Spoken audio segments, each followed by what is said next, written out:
Pourquoi l'éducation plurilingue et interculturelle? Au-delà des fantasmes sur le mélange des langues, les faux amis, si votre enfant apprend deux langues, il ne saura jamais parler aucune langue, etc. Qui a été démontré en psycholinguistique, hein, donc bon, là-dessus, on n'a pas eu beaucoup à chercher des fondements théoriques. Hein, voilà. Mais l'autre élément qui a beaucoup interpellé, comme on dit, le Conseil, c'est le surgissement de la multiplicité, de la diversité linguistique en Europe. Je dis surgissement parce qu'il a toujours été là. La diversité linguistique de cet espace-là, elle est comparable à la diversité linguistique d'autres espaces.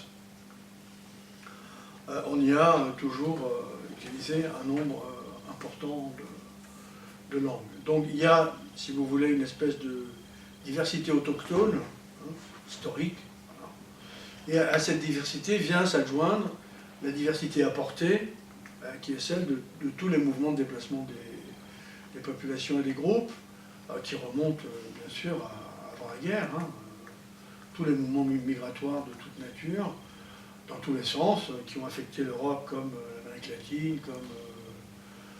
En Amérique latine, on ne s'en rendait pas compte. Quand on parlait d'éducation plurilingue et interculturelle, moi, ça m'est arrivé en Argentine dans les années 80, les gens disaient « Oui, mais c'est pas pour nous, on n'est pas concernés. » Grave erreur.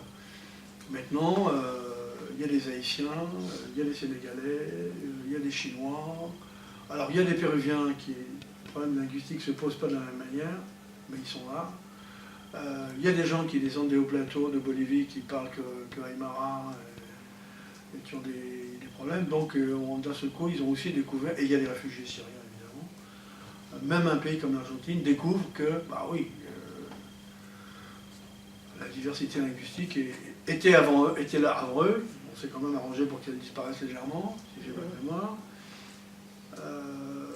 Et elle revit. Donc le fait que les villes soient multilingues, la super diversité, hein, comme dit Vertorac, linguistique, qui est maintenant omniprésente. N'importe où vous alliez en Europe, vous voyez toutes sortes de langues qui s'affichent dans les rues ou ailleurs. Ou dans les messages plurilingues qui sont donnés. La mairie de Paris fait un gros boulot sur la signalétique plurilingue dans les métros ou ailleurs, par exemple. Bon, moi j'entends parler chinois, les annonces en chinois et en anglais à l'aéroport Roissy-Charles de Gaulle. Ça ne s'entend pas partout. Donc le fait qu'on prend acte, non seulement du caractère multilingue fondamental, plurilingue fondamental de tout locuteur, mais dans le fait que les contextes ont changé, que les contextes linguistiques changent, que la circulation des personnes fait que le mythe de la nation, l'État-nation des années 30, un peuple, une langue, un territoire, ça ne tient pas la route. Parce que c'est une mythologie, c'est une construction identitaire qui sert à créer de la cohésion sociale, mais en même temps, du point de vue socio-linguistique, c'est mythique. C'est-à-dire l'unicité linguistique de la France, c'est une plaisanterie. Bon, l'unicité a commencé à disparaître en 14-18, hein, et elle a souffert depuis. Mais on fait ce qu'on peut pour récupérer la diversité linguistique de la France. Bon, il y a 200 000 élèves qui sont dans qui apprennent les langues régionales. Hein. Mais bon, 200 000 sur le nombre d'élèves que constituent les troupes de l'éducation nationale, c'est pas grand-chose. Mais bon, on essaie de faire ce qu'on peut. Donc, l'idée que aujourd'hui, pour vivre comme un citoyen européen, responsable et engagé, il faut un répertoire linguistique. C'est aussi cette constatation. Moi je dirais le slogan, si je puis me permettre, que le secrétaire général n'entend pas. Le slogan du Conseil, c'est pas c'est pas le motto de Umberto Eco. La langue de l'Europe, c'est la traduction.